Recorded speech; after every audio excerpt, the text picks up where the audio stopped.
Officers और मेरे सामने गुजरात से शुरू करके बाहर से जो भी भाई और बहनें आए हैं और ये पद यात्रा में भाग लेने के लिए आए हैं और मीडिया बंधु सभी को मैं हार्दिक अभिनंदन और शुभेच्छा कहना चाहता हूं।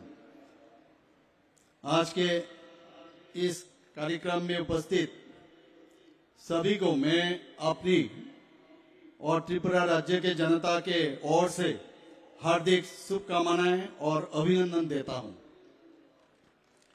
आज के इस सरदार यूनिटी मार्च पदयात्रा कार्यक्रम में उपस्थित होकर मैं अत्यंत आनंदित और गौरवान्वित हूं। आज हम केवल पदयात्रा में भाग नहीं ले रहे हैं, बल्कि हम एकता, साहस और राष्ट्र निर्माण के महान आदर्शों को श्रद्धांजलि दे रहे हैं। भारत की एकता के शिल्पकार सरदार वल्लभ भाई पटेल की जयंती के अवसर पर हर साल 31 अक्टूबर को राष्ट्रीय एकता दिवस मनाया जाता है। राष्ट्रीय एकता दिवस हमें देश के संप्रभुता और अखंडता की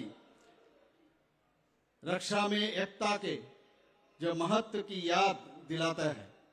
इस वर्ष सरदार वल्लभ भाई पटेल के 150वीं जयंती होने के कारण राष्ट्रीय एकता दिवस का विशेष रूप से महत्वपूर्ण है।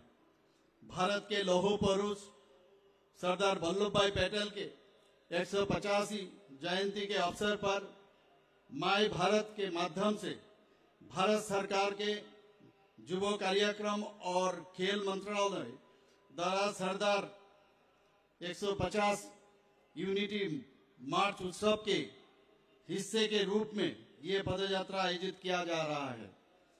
इसका मुख्य उद्देश्य स्वतंत्र भारत की एकता के संस्थापक सरदार पटेल के योगदान के याद करना और देश के युवा पीढ़ियों में एकता की भावना, देशभक्ति और जिम्मेदारी को जगाना है। इस पहल की मूल भावना एक भारत, आत्मनिर्भर भारत है।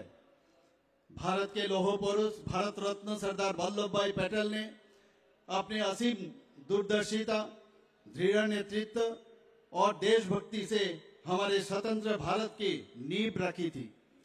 हमारे राज्य त्रिपुरा में भी विभिन्न क्षेत्रों में सरदार पटेल की 150वीं जयंती मनाने के लिए वर्ष भर विभिन्न कार्यक्रम का आयोजन किया गया है। युवा कार्यक्रम और खेल विभाग के पहल पर इस सरदार 150 यूनिटी मार्च का आयोजन किया गया है। जिला प्रशासन और पुलिस विभाग सहित विभिन्न जो विभागों को इस कार्यक्रम में शामिल किया गया है। स्वतंत्र भारत के पहले उप प्रधानमंत्री और गृह मंत्री सरदार वल्लभ भाई पटेल ने आजादी के बाद देश की एकता स्थापित करने में महत्वपूर्ण भूमिका निभाई है। सरदार वल्लभ भाई पटेल ने एकजुट, मजबूत और समृद्ध भारत का सपना देखा था। वह दृढ़ता से मानते थे कि भारत की शक्ति भारत के विविधता में छुपी है। भारत के स्वतंत्रता के समय, विशेष रूप से 1947 से 1949 के दौरान सरदार पटेल ने लगभग 560 से अधिक रियासतों को भारत में शामिल किया है। हम सब जानते हैं ये महान कार्य सरदार पटेल के दृढ़ मानसिकता और साहसी कदम से कारण ये संभव हुआ है। सरदार वल्लभ भाई पटेल देश की एकता और अखंडता के प्रतीक है। सरदार वल्लभ भाई पटेल ने भारत की अखंडता और एकता की रक्षा में अपना पूरा जीवन समर्पित कर दिया है। उन्होंने भारत के प्रशासनिक ढांचे और राष्ट्रीय एकता के निर्माण में भी बहुत महत्वपूर्ण भूमिका निभाई है। 2014 से सरदार वल्लभ भाई पटेल के सम्मान में हमारे आदरणीय माननीय प्रधानमंत्री श्री नरेंद्र मोदी जी ने पूरे देश में राष्ट्रीय एकता दिवस मनाने की घोषणा की है। देश की एकता और अखंडता की रक्षा में सरदार वल्लभ भाई पटेल को श्रद्धांजलि देने के उद्देश्य से 2014 में रन फॉर यूनिटी की शुरुआत की गई है।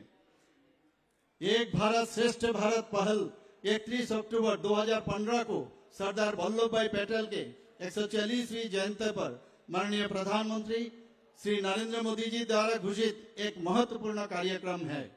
यह कार्यक्रम सरदार पटेल के एकजुट भारत के सपने को साकार करने का वादा करता है। विविधता में एकता के इस भावना के साथ माननीय प्रधानमंत्री ने देश के प्रत्येक धर्म, भाषा, संस्कृति और परंपरा को पुनर्जीवित करने के लक्ष्य रखा है। सरदार वल्लभ भाई पटेल के सम्मान में भारत सरकार ने 2018 में गुजरात में नर्मदा नदी के तट पर उनकी एक पूर्णकाय प्रतिमा स्थापित की। इसे दुनिया के सबसे ऊंची प्रतिमा माना जाता है, हम सब जानते हैं। देश को और मजबूत बनाने, समृद्ध भारत का निर्माण करने और सभी को देशभक्ति के लिए प्रेरित करने के उद्देश्य से इस वर्ष सरदार 150 यूनिटी मार्च मनाया जा रहा है। सरदार वल्लभ भाई पटेल के 150वीं जयंती मनाने के लिए 6 अक्टूबर 2025 को युवक कार्यक्रम और खेल मंत्री आदरणीय doctor Mansukh Mandaviya ji my Bharat portal के माध्यम से इस डिजिटल प्रचार अभियान सरदार 150 यूनिट मार्च की शुरुआत की है। इस चरण में सोशल मीडिया, रील कंपटीशन, निबंध लेखन कंपटीशन और सरदार 150 यंग लीडर्स प्रोग्राम का शामिल किया है।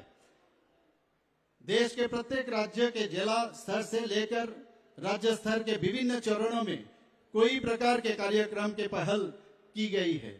सरदार 150 यूनिटी मार्च पूरे देश में विभिन्न चरणों में आयोजित हो रहा है। जिला स्तरीय पदयात्रा 31 अक्टूबर से 25 नवंबर 2025 तक आयोजित की गई है। त्रिपुरा में भी बहुत उत्साह के साथ ये मनाया गया है। पदयात्रा से पहले स्थानीय लोगों में जागरूकता और उत्साह पैदा करने के लिए स्कूलों और कॉलेजों में विभिन्न कार्यक्रम का आयोजन किया है। इसके साथ ही युवा पीढ़ियों में नशा मुक्त भारत की शपथ, विभिन्न शिक्षण संस्थाओं में स्वदेशी मेला, योगा और हेल्थ कैंप, स्वच्छता अभियान की पहल गई है। पदयात्रा के समय सरदार पटेल की मूर्ति या तस्वीर पर पुष्पांजलि अर्पित करना, आत्मनिर्भर भारत बनाने का संकल्प लेना और उस सांस्कृतिक कार्यक्रम सहित अन्य जो गतिविधियों में भाग लेना शामिल है। राष्ट्रीय स्तर की पदयात्रा आज यानी 26 नवंबर से 6 दिसंबर 2025 तक आयोजित होगी।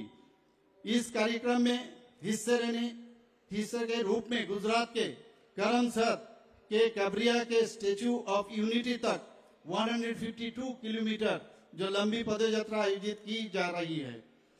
हर शाम सरदार गाथा सूत्र आयोजित किया जाएगा, जिसमें विशिष्ट विद्वान सरदार पटेल के जीवन और उपलब्धियों पर चर्चा करेंगे। गुजरात के लोगों को गरम जसीबर आतिथ्य, सौहार्द और प्रगतिशील रवैया ने मुझे गहराई से प्रेरित किया है। एक बार फिर मैं गुजरात के सभी निवासियों को हार्दिक शुभकामनाएं और बधाई देता हूं। अंत में गुजरात के माननीय मुख्यमंत्री आदरणीय श्री भूपेंद्र भाई पटेल जी, माननीय केंद्रीय मंत्री श्री मनसुख मंडाविया जी और सभी केंद्रीय और आधिकारिक और राज्य के आधिकारिक यूथ अफेयर्स स्पोर्ट्स डिपार्टमेंट के धन्यवाद देते हुए अपनी बात समाप्त करना चाहता हूं। नमस्कार, जय हिंद, वंदे मातरम, जय सरदार।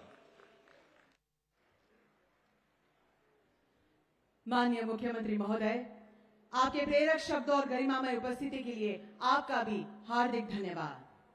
જેઓની એકતા પ્રત્યેની અડગ નિષ્ઠા હોય, નિર્ણયોમાં સ્પષ્ટતા